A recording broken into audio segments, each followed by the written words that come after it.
예수 믿는 것 때문에 도방해야겠고 흩어져 있는데, 또 흩어지면 힘이 없지요. 힘이 없는데 그 가운데 흩어져서 외로워하는 성도들을 향한 격려와 위로의 편지가 오늘 베드로 전후서입니다. 자, 성경의 역사를 보면 신앙의 역사는 우리 난민의 역사다. 난민 선교를 하게 되는데, 난민이라는 말은 호적도 없이 떠돌아다니는 사람들을 얘기하죠. 성경이 다른 말로 하면 나그네라는 말인데, 근데 이게 문제가 뭐냐면 우리를 가면 불법 체류자들이에요. 여러분, 우리 주법 체류자들은 어떻게 되는지 혹시 아세요? 우리 교회에 나왔던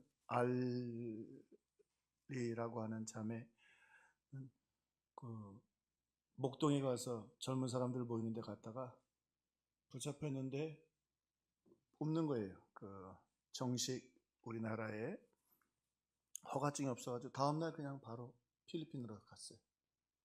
난민이라는 건 참 불행하고 힘든 것이죠. 근데 성경의 역사를 보면 하나님은 이 난민의 역사들을 통해서 하나님의 역사를 이루셨다.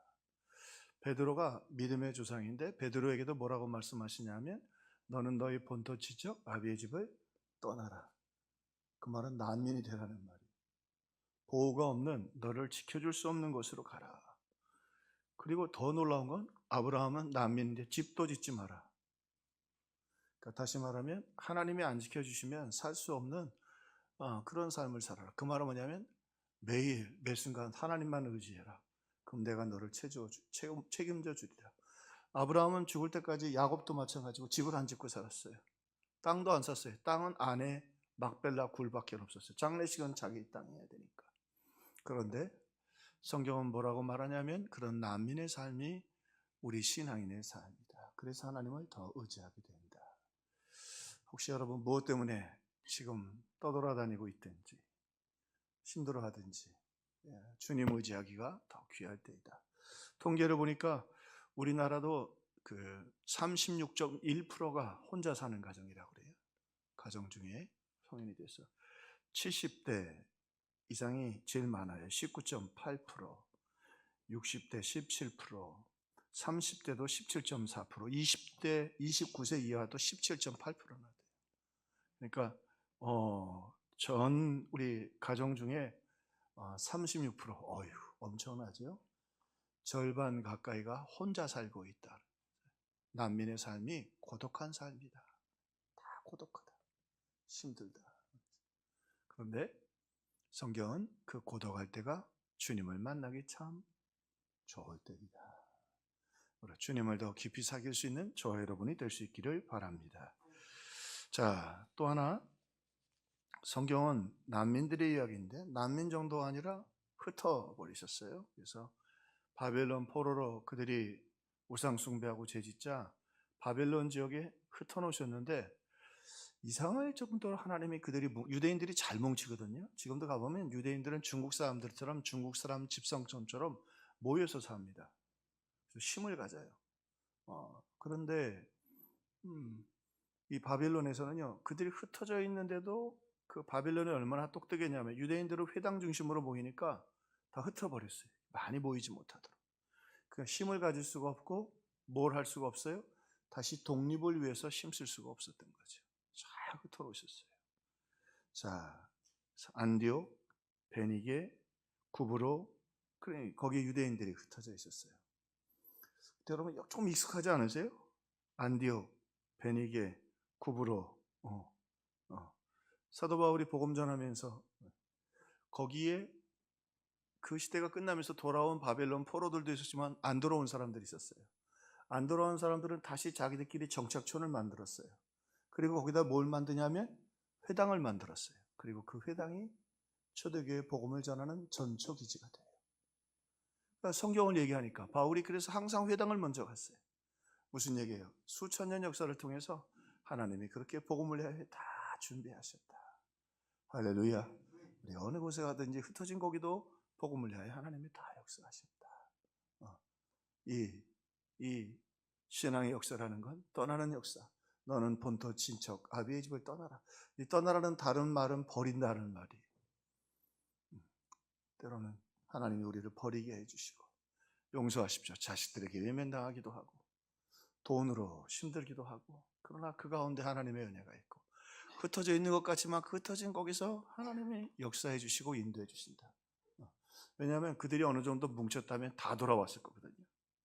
그러니까 바벨론 포로 귀환할 때 많이 돌아오지 못했어요. 근데 흩어진 그들이 또 이제 사도행전 시대에 교회가 정착할 수 있는 터전을, 디딤돌을 마련해 놓으신 거죠. 마지막 한 가지 더.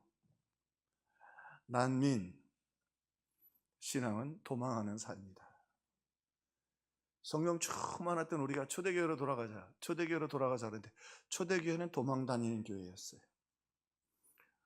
스데반의 핍박 이후에 유대인들을 하도 핍박하니까, 그리스도인들을 핍박하니까 다 흩어졌어요.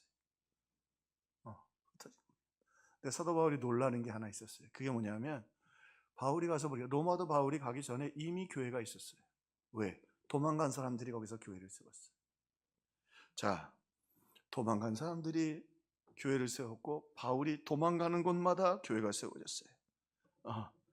자, 빌립보에도 바울이 도망을 갔고, 데살로니가에서 쫓겨났고, 베레아에서도 피했고, 고린도에서도 반대를 때문에 바울이 또 도망을 하게 됐고, 에베소에서는 폭동이 일어나서 도망을 갔고, 자, 바울도 도망을 가고, 스데반 때 도망갔던 사람들이 흩어져 있고, 거기서 교회가 있어요. 바울이 자꾸 도망가게 하셨어요, 하나님이. 그러니까 교회도 자꾸 도망가야 돼. 메소스로 도망가고 필리핀으로 도망가고, 거기 우리가 가야 한다고요. 할렐루야. 미얀마 사람들이요, 불교가 얼마나 센지 몰라요. 그 사람들이 난민으로 안 왔으면 교회 올 사람들이 아닙니다. 가보면 교회 황금어장이에요. 주일학교 아이들이 200명, 300명씩 모인대잖아요. 난민이기 때문에 오는 거예요. 그분들 입장에서는 고통스럽고 아프지만, 바울이 도망가고 그 사람들은 난민이었고, 난민들끼리 만나서 하나님의 역사를 이루네. 하나님의 놀라운 신비요. 아멘. 하나님 역사하시다. 이렇게. 그래서는 교회가 세우셨죠. 빌립보, 베레아, 에베소, 데살로니가, 고린도 다 어디예요? 바울이 도망간 곳이에요. 도망간 곳에 거기 교회가 세워졌어요. 때로 용서하십시오. 어쩔 수 없이 자식들 먹고 살아야 되니까 아들네 집으로 도망 다니는 분 계시죠? 애보로. 없어요? 여기 전과자들 꽤 있을걸요? 그잖아. 안 봐줄 수는 없고, 그잖아요. 먹고 살자고 팔보등 치는데, 요즘 제가 팔굽혀펴기 열심히 하는데 우리 딸이 없으니까 안 되겠는데, 그럼 또 봐달라고 그러지 않겠어요? 그럼 봐줘야 돼요, 안 봐줘야 돼요? 나는 그 대신 30분 이상은 못 봐. 어찌되었든 그러나 거기서 복음을 전하게 되고, 거기서 예수를 만나게 되고, 거기서 자녀들을 믿음으로 키우게 되고. 모세 보세요. 그 어릴 때 예수님 대해서 배운 게 일생을 가잖아요. 할머니의 기도하는 모습, 할머니 따라서 예배 가는 그 모습, 그 모습들을 통해서 또 거기가 도망하는 곳이었는 것 같은데 거기서 복음의 역사가 나타났다. 떠나고 흩어지고 도망하고, 이건 성경에서 저주예요. 그런데 하나님은 하나님의 위대하고 결정적 역사, 믿음의 시작인 아브라함 떠나면서 시작했어요. 교회가 언제 기초를 다지게 됐냐면 바벨론 포로 때 그들이 쫙 흩어져 있기 때문이었어요. 흩어져서 모이지도 못했는데 바벨론이 무너지고 난 다음에 거기에는 유대인 공동체를 만들었고, 거기에 회당이 세워졌고, 그 회당이요, 초대교회를 세우는 기초가 다 돼버려요. 그리고는 바울이 거기를 도망다니면서 바벨론 포로 때 거기 당연히 글로 도망다녔다는 거. 바울이 얻어맞고 매맞고 쇠사슬로 묶여서 도망간 거기에 하나님의 역사가 이루어졌다. 여러분, 어디로 떠나 계십니까? 흩어져서 힘드십니까? 오늘 또 도망해야 합니까? 여러분, 하나님 거기서 거룩하고 아름다운 일을 시작하실 것입니다. 기도합시다. 하나님 감사합니다. 오늘 말씀대로 힘들고 흩어지고 떠나고 도망하는 것 같지만 주님 동행해 주시고, 바로 거기서 주님이 하시는 위대한 역사를 바라보게 하옵소서. 예수님의 이름으로 기도하옵나이다. 아멘.